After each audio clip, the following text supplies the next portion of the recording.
Hi, I'm Carl Ray. On October 30th through November 3rd, I will host my 26th annual Historical Black College Tour. I've taken over 5,000 kids on my tours. And people ask me, why do you do what you do? Why do you take these kids on the Black College Tour? Because the impact it has upon the kids.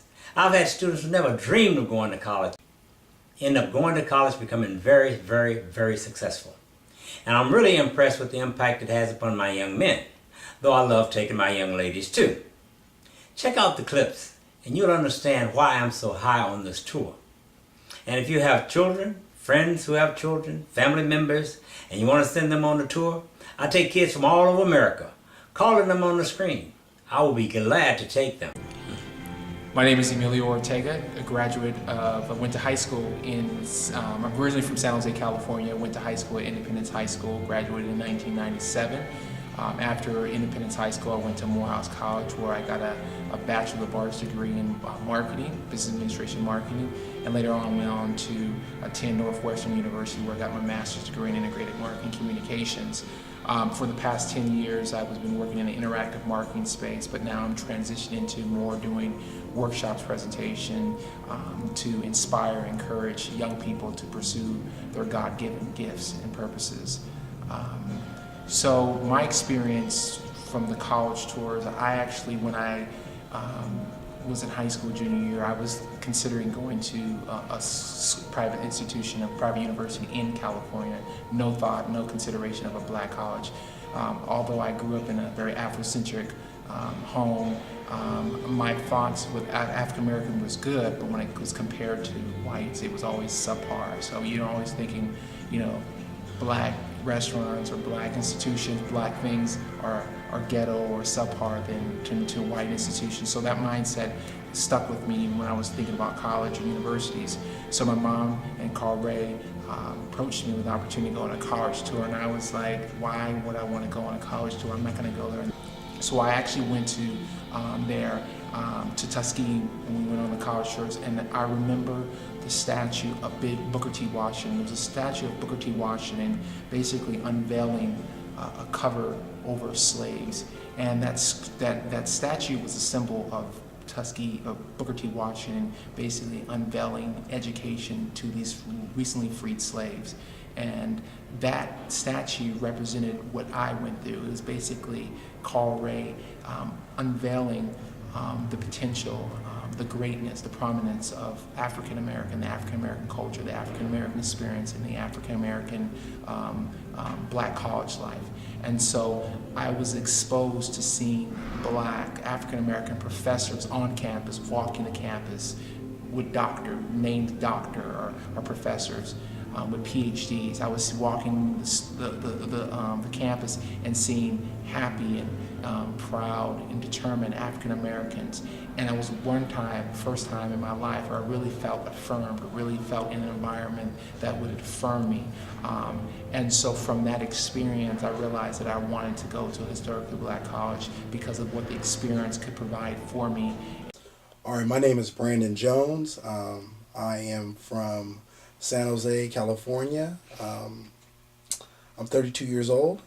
I graduated high school in 1998 from Silver Creek High School in San Jose, California.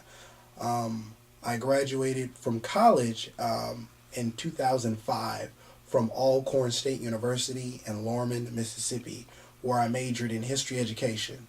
I then followed that up by getting my master's from Santa Clara University in Santa Clara, California.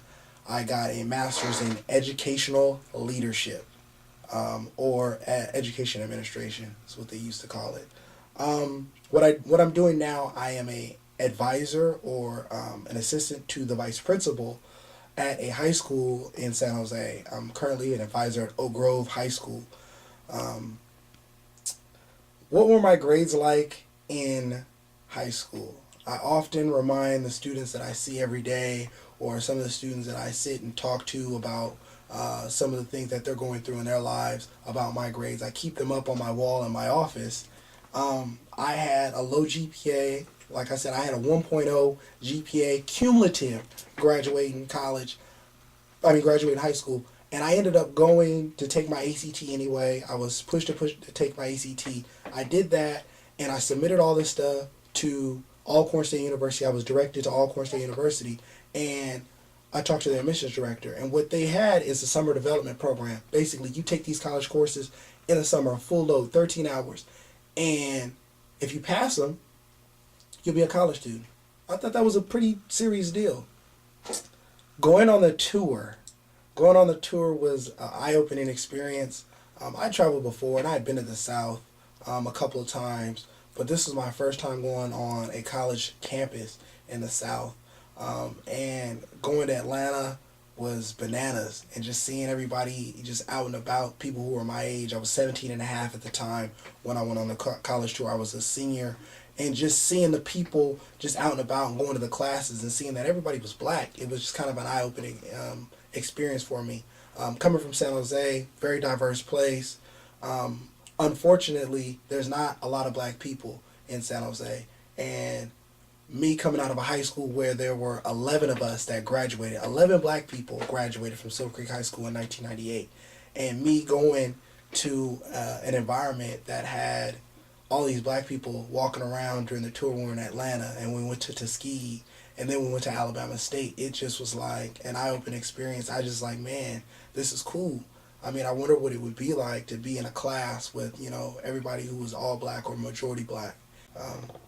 Mr. Ray has been impactful because not only is he my neighbor, but I also see him at all the college events. He used to throw these events during Christmas for the people who came back from colleges, and we would go and find out about what they were doing at their colleges during these events, and that was another eye-opening experience. So not only was he helping us see, the colleges and the actual physical place, but he was also bringing us the people who went there, and they were able to tell their stories and give back to us. What up? My name is LaWayne Long. I'm a business major at Clark Atlanta University with a concentration in marketing. I am from San Francisco, California, coming from Berkeley area. Went to Berkeley High, my high school. Growing up, I've been in foster care ever since I can remember. I've been in foster care since I was like 5 months old. So there wasn't really a time I can remember not being in foster care. From what I was told, the reason why I was in foster care, when I was born with more than one drug in my system, so that caused suspicion on my parents, but you know how that is. But growing up, my mom was a big drug dealer. My dad was too, but I didn't really see much of my dad. My dad was in and out of jail pretty much my whole life. My dad went to jail probably when I was like 4 or 5 years old, and I didn't see him probably until I was at least like in my teens. The real biggest thing that changed my life, I would say, is, I've been in juvenile hall like once growing up. There was never really like nothing dramatic that really changed my mind. But I went on a black college tour this was my senior year of high school. Yes, it was my senior year. I went in the fall. I went to Clark Atlanta. I went to Alabama, Tuskegee. I went to Alabama State University. The Hornets. I think that was, and I went to Morehouse too. The first school that we went to go see was Morehouse was the first school I went to go see, Morehouse. I kind of liked it, Morehouse, just because it was the first time I ever seen this many black brothers speaking the way they spoke. You could just tell that they were about their business. It's the first time I really seen anything like that. I've never left California. That was the first time I left. Then the next school I went to was Clark. Clark, I instantly fell in love with the campus. It was a beautiful campus. Morehouse campus was beautiful, but I fell in love with the people on Clark's campus. The people were down to earth, just like me. I could tell that they was faced with adversity, but they striving to be better, and I want to be around something that's similar to me so I can grow from, and be my own person. Graduation was coming up, and, coming from a house of 4 bedrooms with 10 people staying in it, I wanted to look a certain way during graduation. I wanted to feel a certain way, and I knew that these people couldn't help me. So I wanted to help myself, and I ended up getting into a little bit of trouble. I ended up going to Santa Rita County Jail, one of the worst county jails California has to offer. I sat there for almost 3 weeks. But the whole 3 weeks I was in there, only thing I could think about was Clark. Clark. I didn't care what my granny thought. I didn't care what nobody thought. My school, I didn't even care. All I really thought about was Clark and this opportunity that I might possibly give up if I don't straighten up. Make a long story short, I ended up getting out of county jail the same day as my graduation at 5 o'clock in the morning. Graduation rehearsal was at 10 o'clock. I got there an hour late, got there at 11 o'clock. My whole class, graduating class, was so surprised to see me. Everybody showed me so much love. I could honestly say graduating high school probably wouldn't have felt that good if I didn't go to jail. It would have just been another regular, ordinary day for me. But just feeling like all the work that you put forth was about to be taken away from you taught me a huge lesson. And it really made me appreciate everything God has given me, everything I just wanted to become. It really made me appreciate life a little bit more. The trip I took with Carl Ray, I could never forget it. The trip, I wouldn't say it scarred me, but it gave me a lot to think about. Just after hearing him tell us Tuskegee's story and everything he went through in the state that he's from and how he was kicked out of his own state, everything they did to his parents and his family. After hearing something like that, it just really make you realize how precious life is, and then to see the type of man that Carl Ray is. Carl Ray is reaching out to kids. Twice a year, more than that. He does 2 tours a year. I see him twice a year. But he really reaches out to these kids to take some kids to a whole nother state where they never been, and then tell them his whole life story and tell them that he's going to do anything he can to help you, and he has connections at every institution that he goes to, and he's doing all he can. He's putting his neck out on the line for a bunch of kids that he's never met. You know, now that's, to me, that's a good heart. And if you have kids, friends, relatives who have kids who want to go on a tour, call the number on the screen. I will be glad to take them. Now you know why I do what I do. Do your part.